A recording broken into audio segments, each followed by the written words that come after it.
Hello, everybody. This is Max Lawson, and you're listening to Equals, the podcast about inequality. And I'm Grazielli. Welcome to Equals.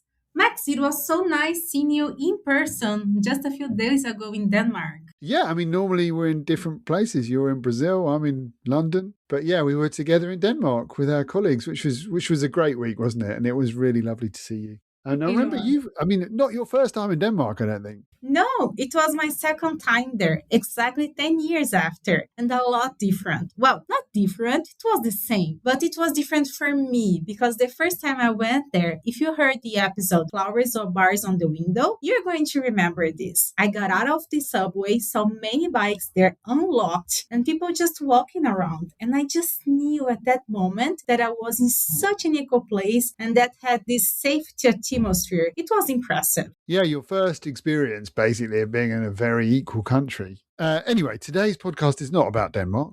It's about a completely different place, Norway. It's a fascinating interview about inequality in Norway. Something that we would never expect because the idea that everybody has is the same one that I'm describing from Denmark. Like, this is such an equal country. But what we're going to see today is that there are challenges.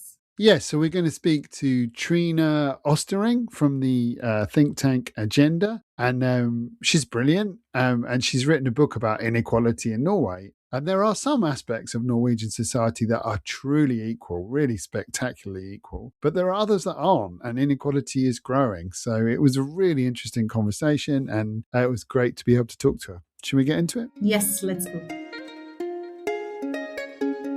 Hello, Trina. So you live in Norway, where we hear it is one of the most equal countries, and this makes me imagine what made you so passionate about inequality. And tell us a little bit more about you and the work that you do. Thank you for the introduction, and thank you for inviting me to your show. Yes, we often hear that Norway is a very equal country, but I think it's more complicated than that. We have a lot of structures that are quite equal, but we also have a lot of inequality and some very wealthy people. And we also have challenges with poverty. So I think we need to discuss inequality more in Norway. And that's why I wrote a book about it last year. And my background is that I'm a political scientist. I have a background from politics. I used to work as an advisor in the Socialist Left Party in Norway. But now I work in a center-left think tank called Agenda. And we work a lot about inequality as well. So it has been a topic that has been following me through life, but has become more and more important. And I think something happened also at the point when I started writing this book, because the publisher asked if I wanted to write a book about inequality. And I thought, yes, I have to do that. That's a great challenge. But it wasn't that personal for me at that point. I wanted to fight poverty, but I was also struggling a bit about arguing why is it so important to regulate wealth. I didn't feel that my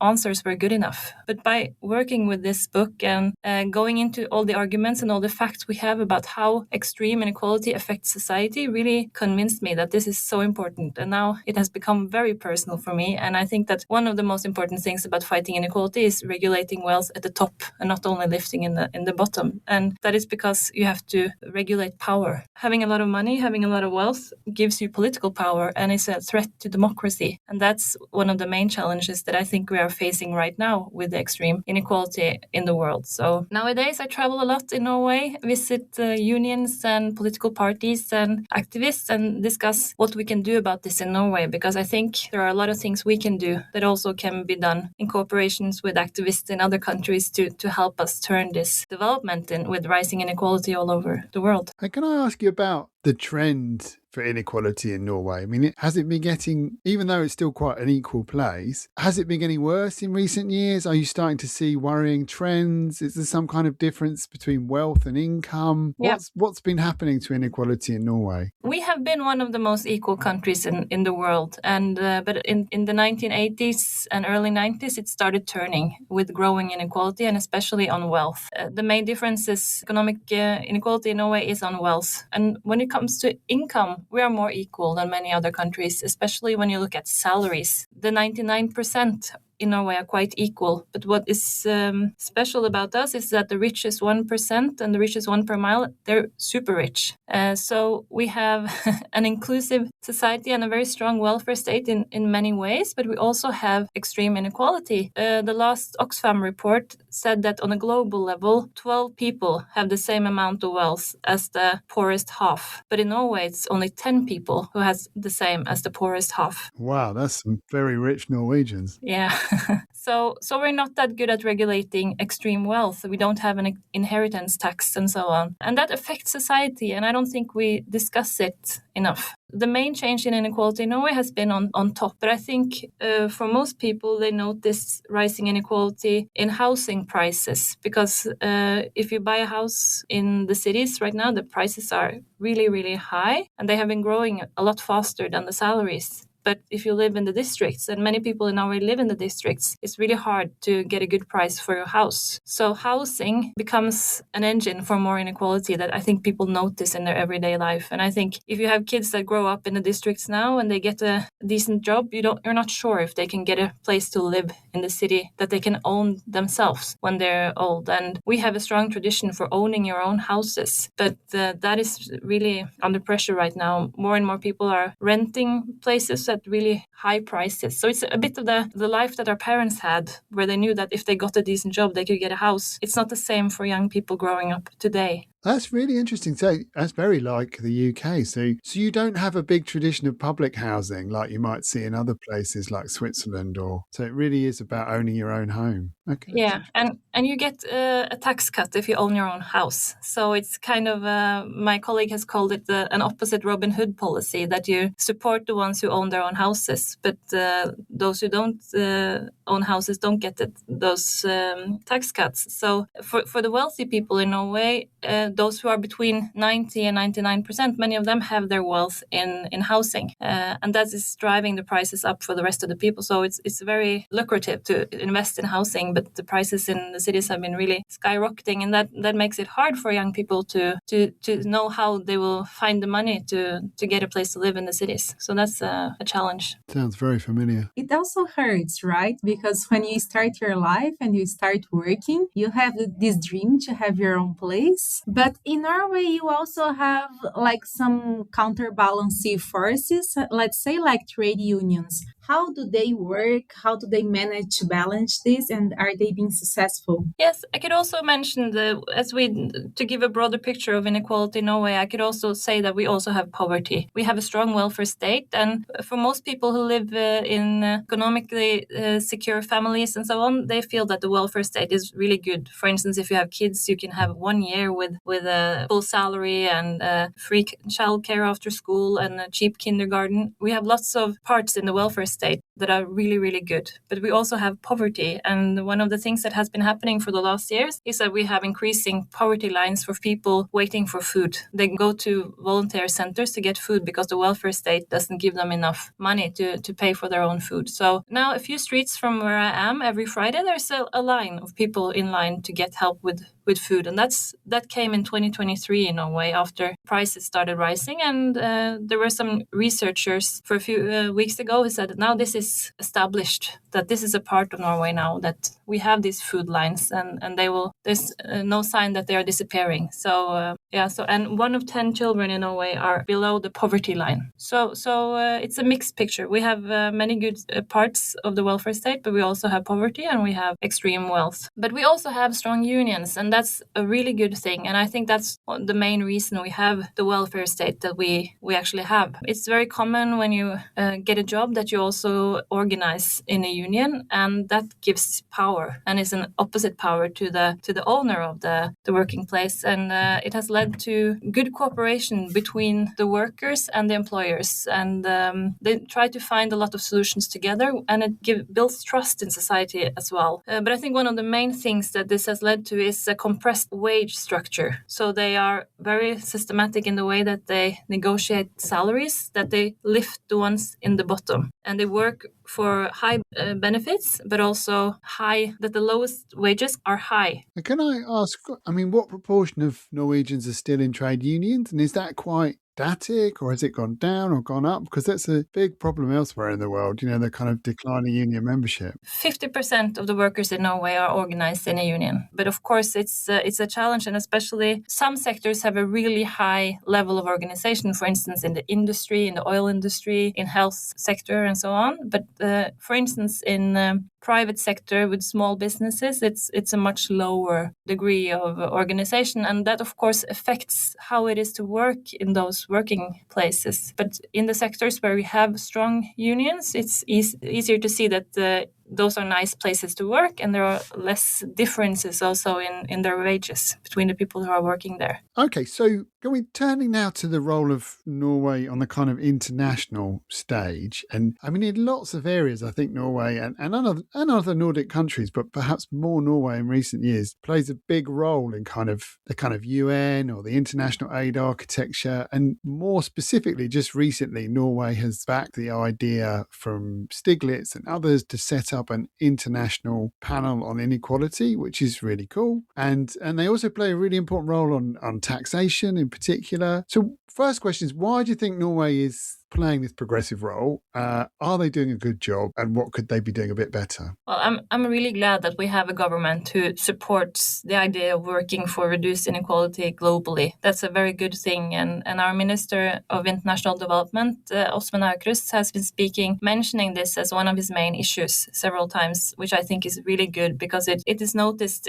by other countries that we do that, and it makes it possible to have more initiatives and more progress. So that's a very good thing. And I'm also really glad that they support the International Panel on Inequality. Norway has also been doing other things for reducing inequality. For instance, participating in the negotiations for a UN tax convention. And they've been trying to play a role building bridge between the OECD countries and the process in the UN. Another thing is that part of the foreign aid from Norway still gives 1% of our income to foreign aid, and part of that has been going to tax work. For instance, with sending Norwegian bureaucrats working on tax to cooperate with bureaucrats in other countries working on taxation, and seeing how they can make the systems more efficient and how they can gather more of the taxes that they already decided to collect in a more effective way. And that has been a really effective way of using aid. So for instance, in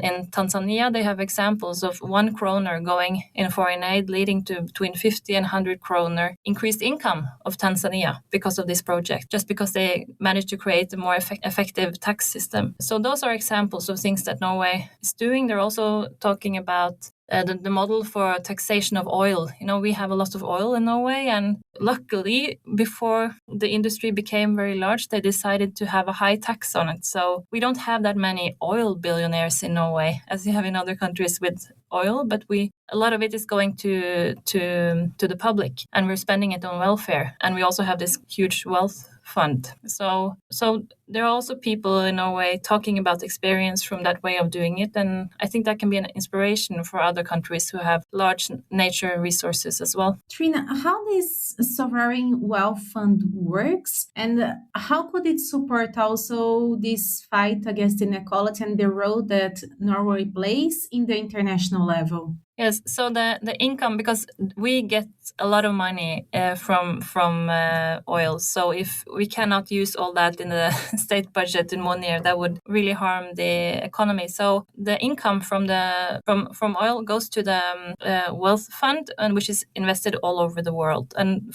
it has been growing a lot for the last few decades, and at the same time, it has been developed a kind of a council of ethics who's been working on making sure that the investments are not unethical, and adding more and more of a framework of ethics to the fund. But that has been under a lot of pressure internationally, and this autumn the government decided really hastily in cooperation with the right wing to change the work of the Committee of Ethics. And right now it's very unclear what the framework of ethics of the wealth fund actually is, and there is an expert commission who is working on it. But I'm quite worried that we'll be investing more in what pays off the most and thinking less about human rights, about pollution, about how they can reduce inequality. So it's an open question how the wealth fund will be functioning functioning in the years to come, but I'm worried that they're reducing the perspective of ethics in investments. When you say international pressure, who could possibly disagree with Norway doing good things with its own money?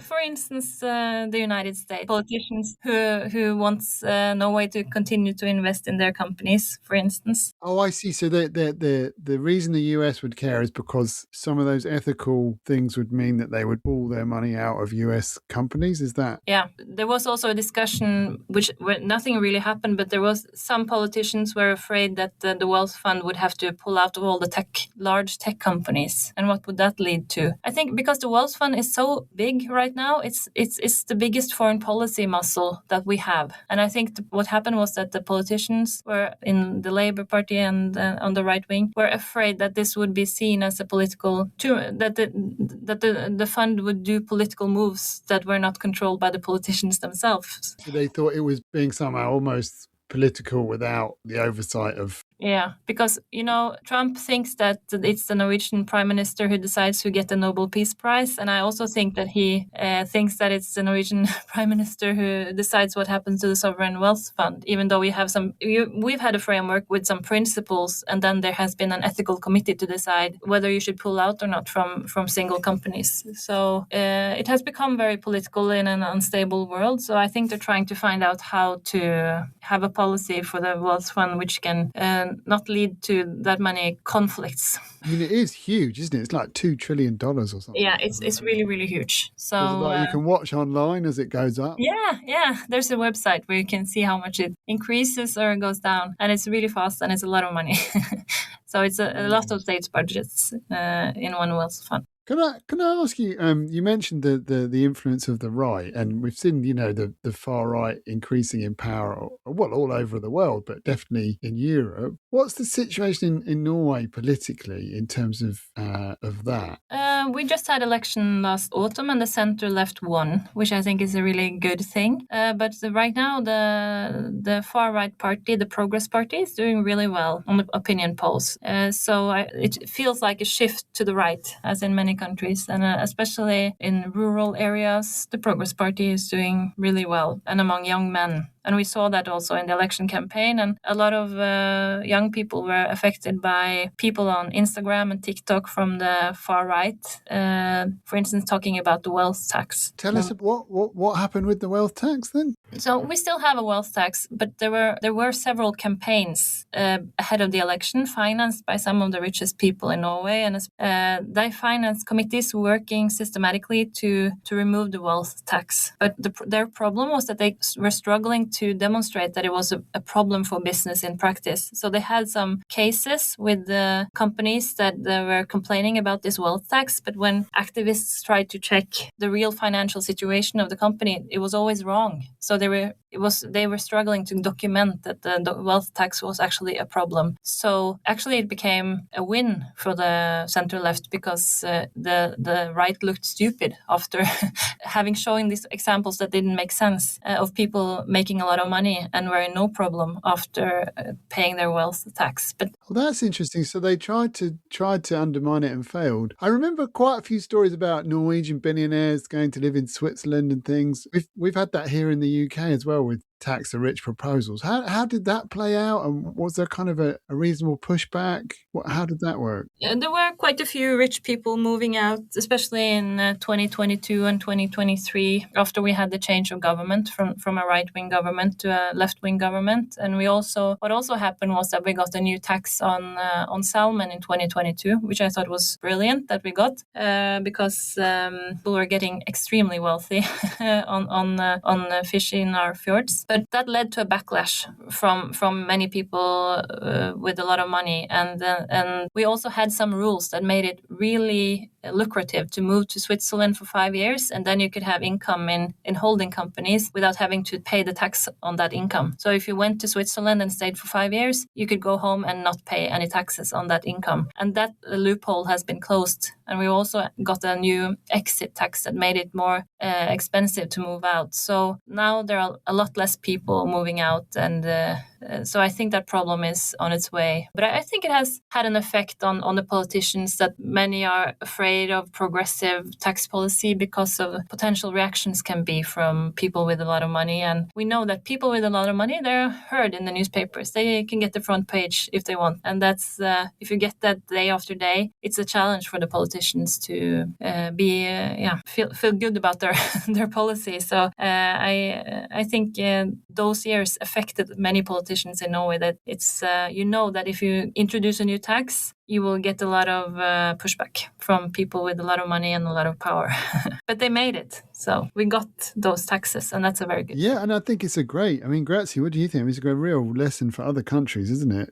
Yeah, and it was two good measures they adopted to avoid this move of the wealth from one country to the other, like the exit tax. So very nice ideas for others that might be willing. And we can see that there are these two forces in Norway, as there are in many other countries, and you put them in such a good way. So sometimes when we look at this, the side that is saying that we should reduce money to welfare, to human rights, to gender and all of that, they sometimes seem so strong. So I was willing to know what gives you hope and makes you believe that this force of reducing poverty, inequality really has a strength. It's a good question. I get a lot of hope right now from traveling and visiting party branches and union workers who are really concerned about inequality and want to do more. That gives me hope. And I think, and it also gives me hope to see that the progressive policies that we had the last years, we've had quite a few, for instance, cheaper kindergarten and higher benefits for families with children. And those things work. It's just that the forces going the other way are so strong that you need more progressive policies to make sure that people actually get better lives. But I think it's possible. And I think that many people are motivated to do what's needed to reduce inequality. So I just want to spend a lot more time traveling and talking to people and writing about this, because I think we have a potential to do more. And my experience is that a lot of people have a lot of engagement on this. So Brilliant. Thanks, Trine. Thank you.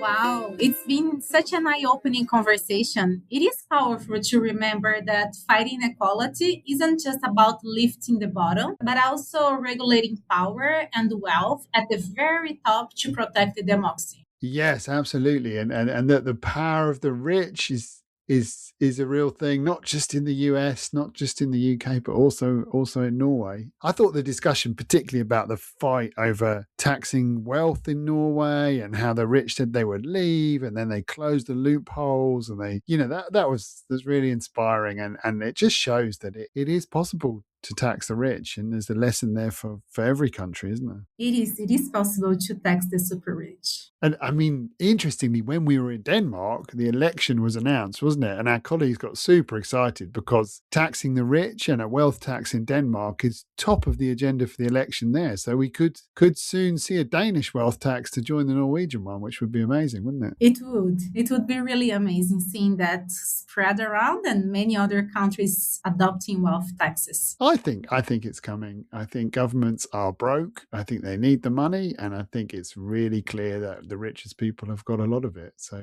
maybe I'm just too optimistic, but I think we will see more taxes on the rich. Okay, everybody. I hope you enjoyed the discussion of Norway. Stay tuned. Give us the review. Tell your friends. Tell your mum. Equals your favourite podcast. And we'll see you all back here soon. Yes, and you can find us on equals.inc for the podcast and for our great newsletter. And you can also listen to the other episodes like the flowers or bars in the window that I was talking about. And you can find us on your favorite podcast player. So see you. See you next time.